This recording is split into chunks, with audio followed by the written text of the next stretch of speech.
ഇന്ന് ഞാൻ നിങ്ങളുടെ മുമ്പിൽ വന്നിരിക്കുന്നതേ, ഇന്ന് ഞാൻ വീഡിയോ ഇട്ടില്ല. ഞാൻ ഹോസ്പിറ്റൽ കേസ് കേട്ടില്ലായിരുന്നു. എൻ്റെ ഹസ്ബൻഡിനൊരു ചെറിയ ആക്സിഡൻറ്റ് പറ്റി 2-3 ദിവസമായി.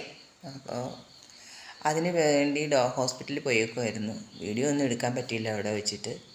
സ്പൈനൽ കോഡിൻ്റെ ഓപ്പറേഷൻ കഴിഞ്ഞിരിക്കുന്ന ആളാണ്. വണ്ടി എടുക്കരുതെന്ന് പറഞ്ഞിട്ടുള്ളതാണ്. വണ്ടി എടുത്തു, വണ്ടിയിൽ നിന്ന് വീണു. അപ്പോൾ 2 ദിവസമായി തുടങ്ങി ആക്സിഡൻ്റ് ആയിട്ട്. കുറച്ചൊരു ചെറിയൊരു പ്രശ്നമുണ്ട്. അപ്പോൾ അത് കാരണം ഹോസ്പിറ്റലിൽ കൊണ്ടുപോയി അതിൻ്റെയൊക്കെ പിറകിലായിരുന്നു. കാരണം എനിക്ക് വീഡിയോ എടുക്കാൻ പറ്റിയില്ല, ഒന്നും അപ്ലോഡ് ചെയ്യാൻ പറ്റിയില്ല. നേരത്തെ ഞാനൊന്നും സേവ് ചെയ്ത് വെച്ചിട്ടുണ്ടായിരുന്നില്ല. അപ്പോൾ അത് കാരണം എനിക്കിന്നൊന്നും വീഡിയോ എടുക്കാൻ പറ്റില്ല. എനിക്ക് എൻ്റെ വീഡിയോയ്ക്ക് അല്ലെങ്കിലും വ്യൂവേഴ്സ് വളരെ കുറവാണ് കേട്ടോ. വ്യൂവേഴ്സും കുറവാണ്, എന്താ പറയുക, സബ്സ്ക്രൈബേഴ്സും കുറവാണ്. ആരും എൻ്റെ വീഡിയോ ഇഷ്ടപ്പെടുന്നില്ലെന്ന് തോന്നുന്നു അല്ലേ?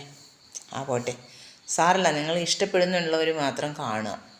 അപ്പോൾ ഇഷ്ടപ്പെടാതെ വരുമ്പോൾ ചാനലിന് ഇതൊക്കെ കുറഞ്ഞു വരുമ്പോൾ ഞാനിത് നിർത്തും, അത്ര തന്നെ. അല്ലാണ്ട് ഇപ്പോൾ എന്ത് ചെയ്യാൻ പറ്റും? ഓക്കെ, അപ്പോൾ ഞാനിത് പറയാൻ വേണ്ടിയിട്ടാണ് വന്നത്. നിങ്ങൾ എല്ലാവരും ഇനി എൻ്റെ വീഡിയോ കാണുമായിരിക്കുമല്ലോ അല്ലേ? ശരി എന്നാൽ, അപ്പോൾ ഞാൻ പിന്നെ വിശേഷങ്ങളുമായിട്ട് വരാം. ഇപ്പോൾ ഞാൻ വീഡിയോ വൈൻഡപ്പ് ചെയ്യുകയാണ്. Okay, by.